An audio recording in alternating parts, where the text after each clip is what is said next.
Hello students, how are you? I hope all of you are fine. Student, today we are going to discuss some numerical which is based on electric flux and Gauss's law and its application. Let question number first. A metallic spherical shell has an inner radius r1 and outer radius r2. A charge q is placed at the center of the spherical cavity. What will be the surface charge density on the inner surface and the outer surface? अब question is कि हमारे पास एक hollow sphere है, ठीक ना, जिसमें बीच में से क्या है, ये हॉलो है। इसके सेंटर पे जो कैविटी है, इसके सेंटर पे एक प्लस क्यू चार्ज को प्लेस किया गया है। तो कह रहे कि इसके इनर सरफेस पे, इस वाले सरफेस पे चार्ज डेंसिटी कितना है और इस वाले सरफेस पे, आउटर सरफेस पे चार्ज डेंसिटी कितना है। Surface one and surface second, first surface पे एंड सेकंड सरफेस पे चार्ज डेंसिटी क्या है वो फाइंड आउट करना है, ठीक ना। तो इसका रेडियस है, inner radius r1 and outer radius जो है ये है r2। अगर इस पॉइंट पे, इसके कैविटी पे, इसके सेंटर पे अगर क्यू चार्ज प्लेस करेंगे, अगर ये प्लस का चार्ज होगा तो ये प्लस चार्ज क्या करेगा, इसके इनर सरफेस पे एक चार्ज इंड्यूस करेगा अपोजिट साइन के, ठीक ना। तो इसके इनर सरफेस पे एक नेगेटिव चार्ज इंड्यूस हो जाएगा जिसका मैग्नीट्यूड इसके इक्वल होगा। तो इसके इनर सरफेस पे चार्ज आ जाएगा माइनस का क्यू। अगर इसके इनर सरफेस पे नेगेटिव चार्ज आ रहा है तो इट मीन्स इसके आउटर सरफेस पे एक अपोजिट चार्ज इंड्यूस होगा, दैट इज पॉजिटिव। तो इसके आउटर सरफेस पे पॉजिटिव चार्ज इंड्यूस हो जाएगा। Is it clear? कितना? इक्वल अमाउंट में, उतने ही मैग्नीट्यूड में पॉजिटिव चार्ज इंड्यूस होगा। ये इंड्यूस हो रहा है, क्यों हो रहा है? क्योंकि देखिए यहाँ पे पॉजिटिव चार्ज है तो, और ये मेटल का है।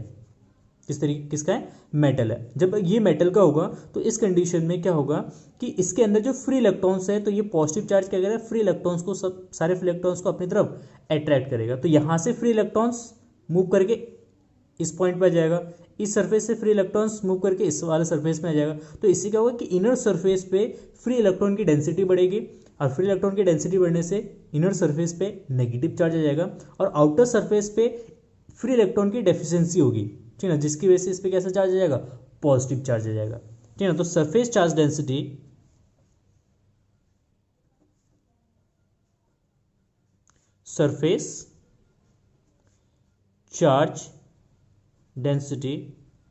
at inner surface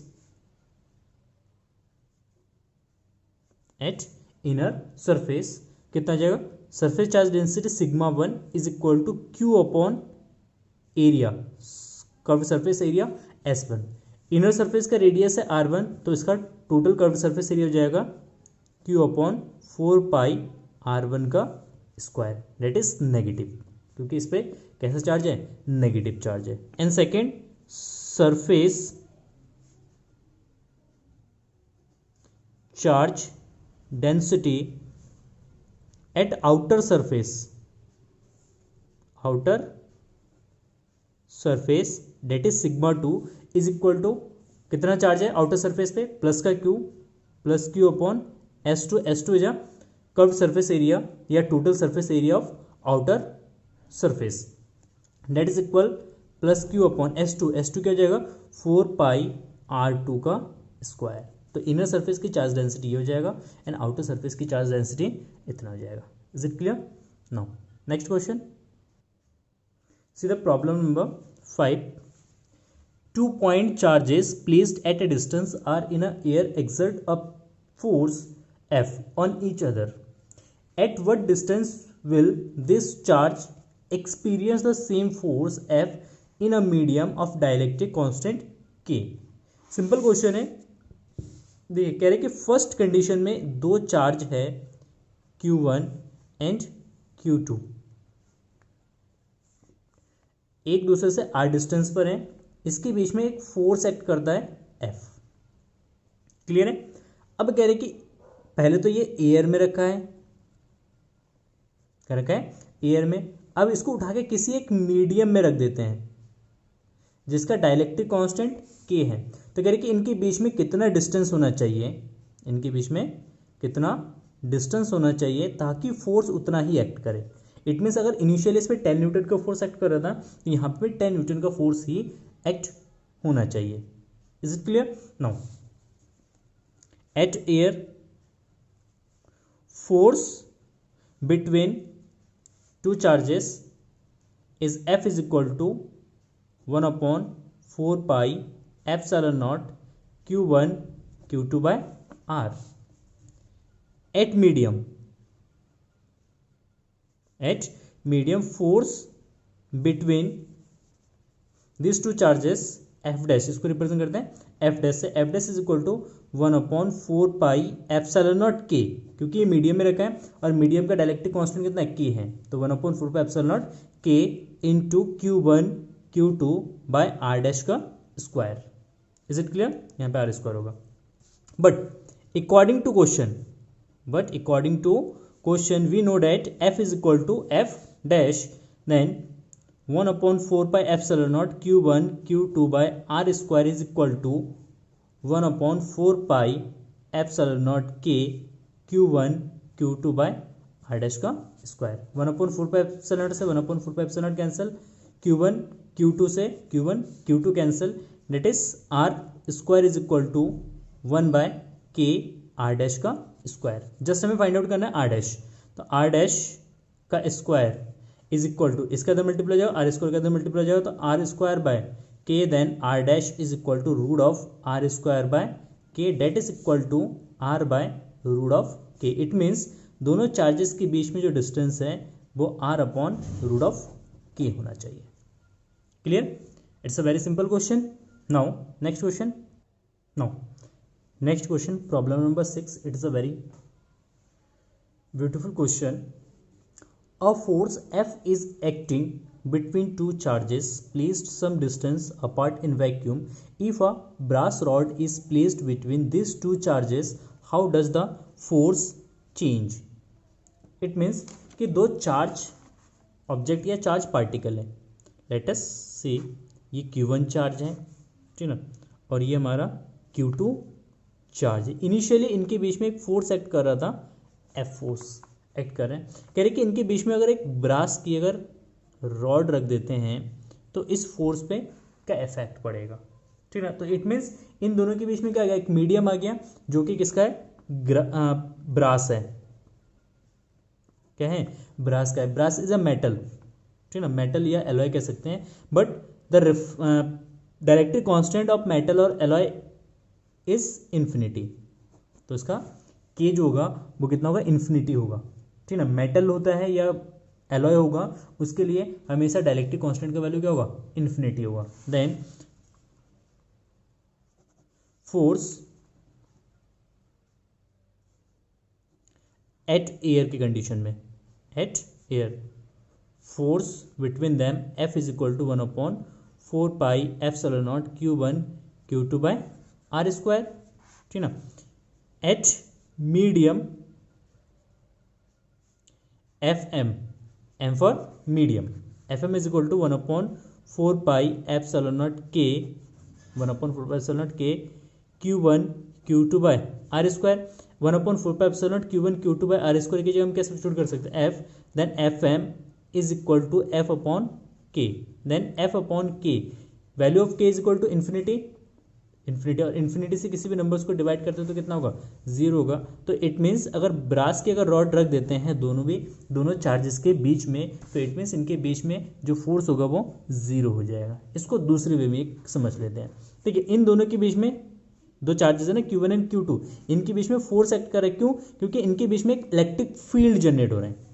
क्या जनरेट हो रहा है, एक इलेक्ट्रिक फील्ड। इसी इलेक्ट्रिक फील्ड के कारण ये एक दूसरे पे क्या कर रहे हैं, फोर्स अप्लाई कर रहे हैं। लेकिन अगर हम यहाँ पे ब्रास की एक रॉड रख देते हैं या कोई भी मेटल रख देते हैं तो मेटल के अंदर हमें पता है इलेक्ट्रिक फील्ड कितना हो जाता है, 0।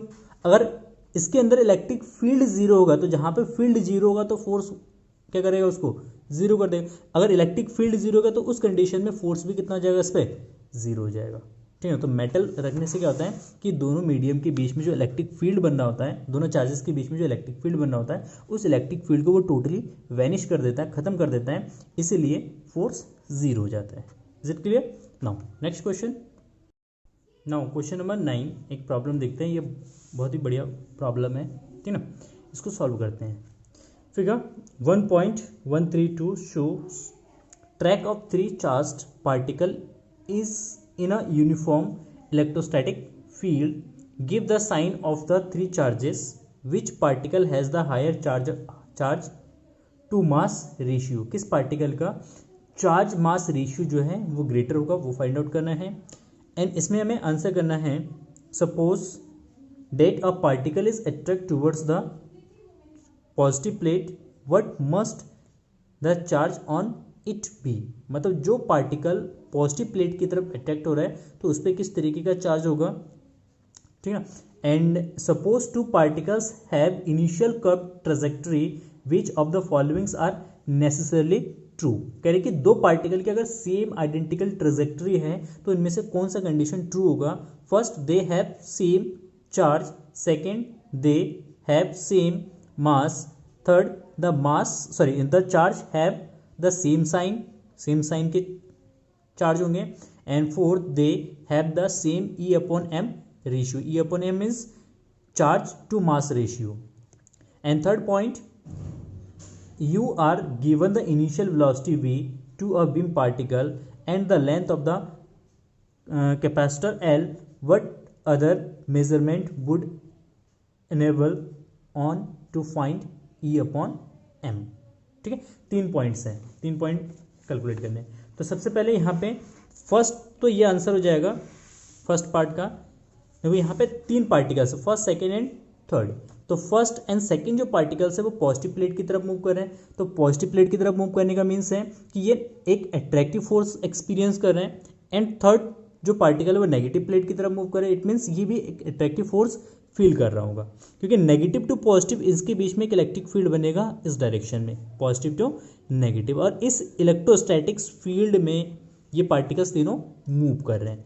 तो पॉजिटिव प्लेट की तरफ मूव करने का मतलब है फर्स्ट एंड सेकेंड पार्टिकल पे नेगेटिव चार्ज होगा एंड थर्ड पार्टिकल पे पॉजिटिव चार्ज होगा, ठीक है ना। Particle first and second are negatively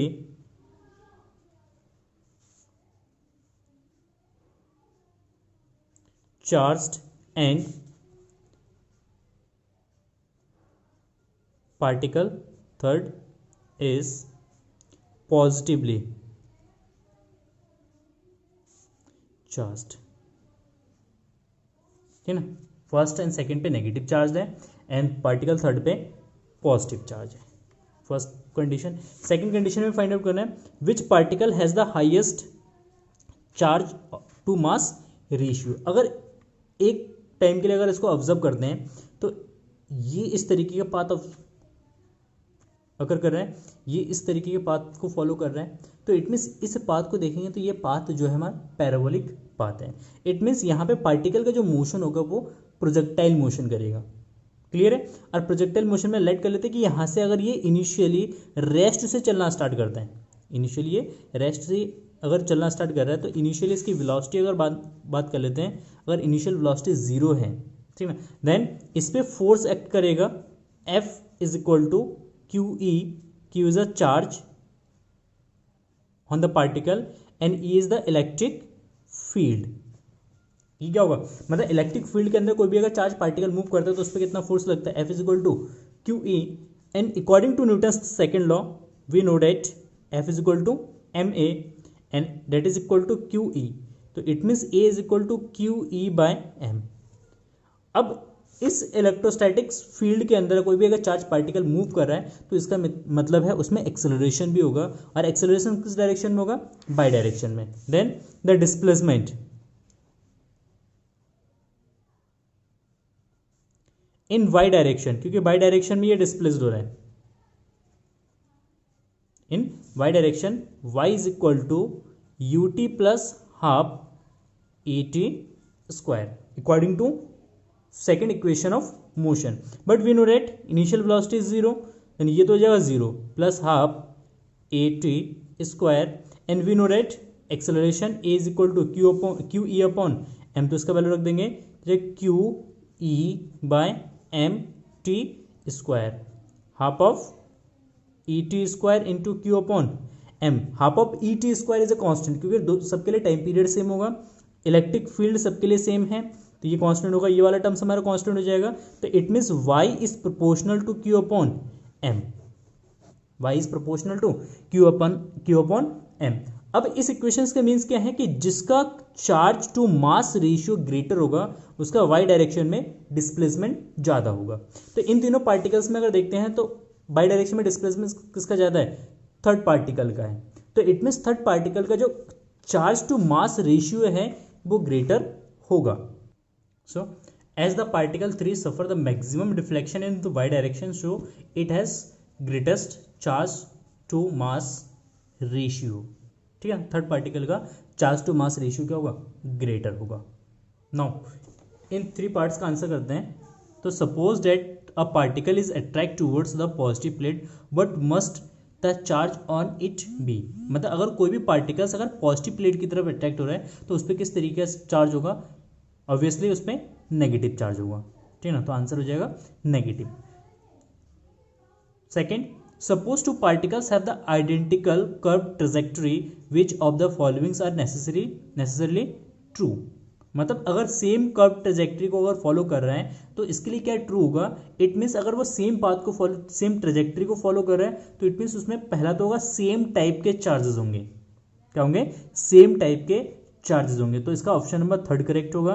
the charge have the same sign, और सेम ट्रेजेक्ट्री अगर फॉलो कर रहा है इट मीन्स बाई डायरेक्शन में सेम डिस्प्लेसमेंट होगा। अगर बाई डायरेक्शन में सेम डिस्प्लेसमेंट है, दो पार्टिकल के अगर बाई सेम है तो इट मीन्स उसका क्यू अपॉन एम भी क्या होगा, चार्ज टू मास रेशियो भी इक्वल होगा। तो इसका 4th ऑप्शन भी करेक्ट होगा, दे have the same E upon M ratio. Is it clear?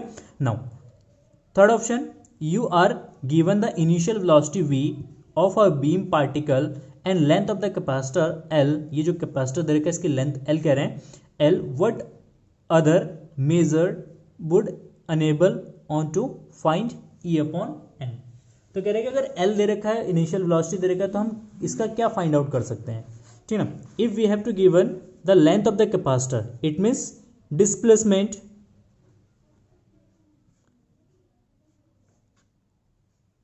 displacement in x direction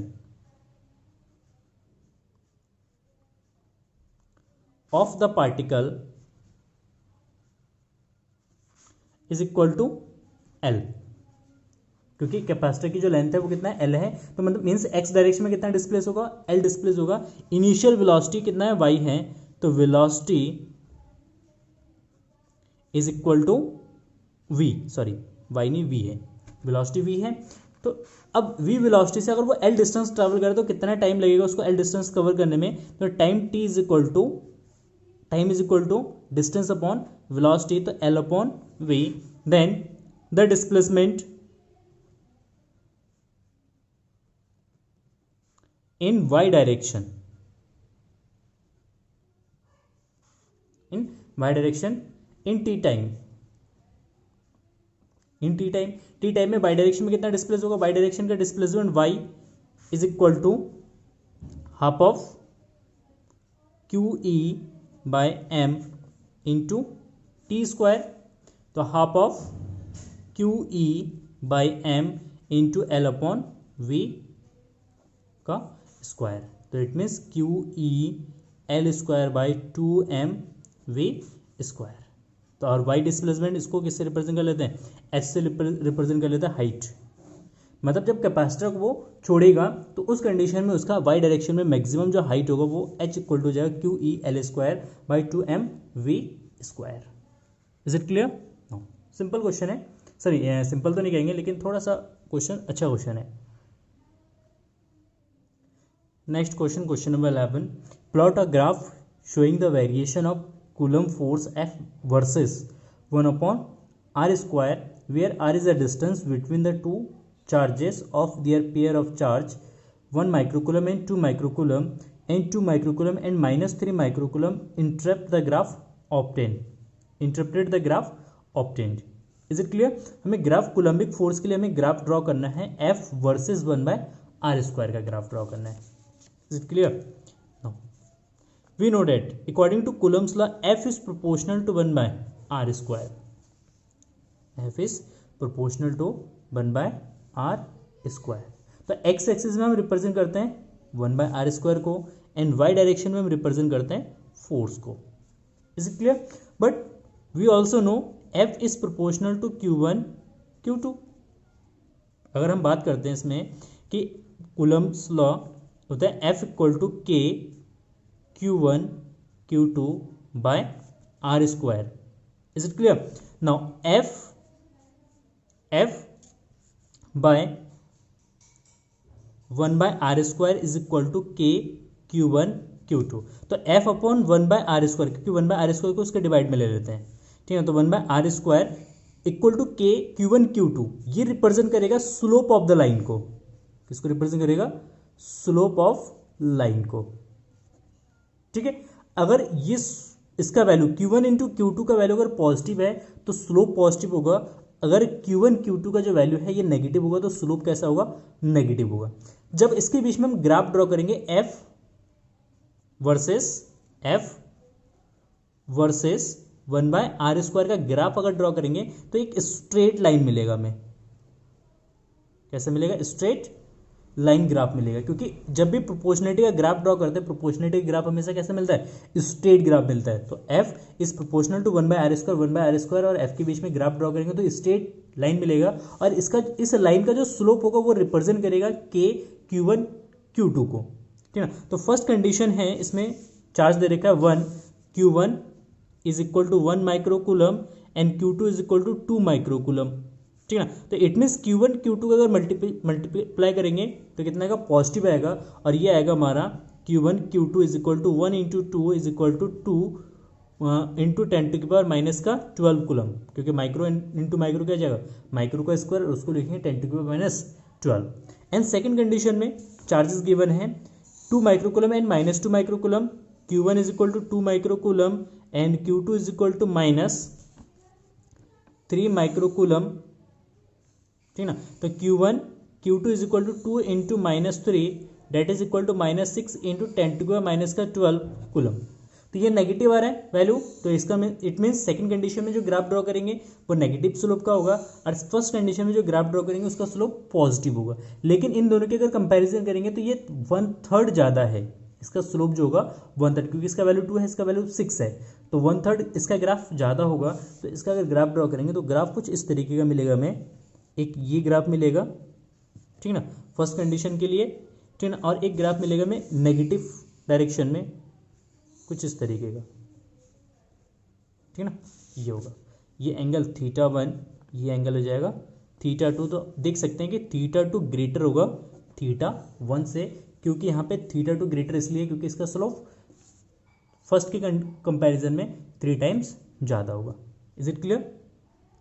I hope clear हो गया होगा, ठीक है ना। या इसको हम इस तरीके से दिखा सकते हैं कि एफ अट्रैक्शन जो होगा वो, क्योंकि इनके बीच में अट्रैक्शन फोर्स लगेगा तो एफ अट्रैक्शन होगा 3 टाइम्स होगा ऑफ रिपल्सिव फोर्स के। तो रिपल्सिव फोर्स का तो स्लोप ऑफ फर्स्ट जो होगा, स्लोप फर्स्ट मतलब फर्स्ट लाइन का स्लोप जो होगा वो 3 टाइम्स होगा, सॉरी सेकेंड का जो स्लोप होगा वो 3 टाइम्स ऑफ स्लोप होगा फर्स्ट, जो फर्स्ट का स्लोप है उसके कंपैरिजन में ये 3 टाइम्स होगा। Is it clear? Thank you for watching this video and have a nice day. Bye bye.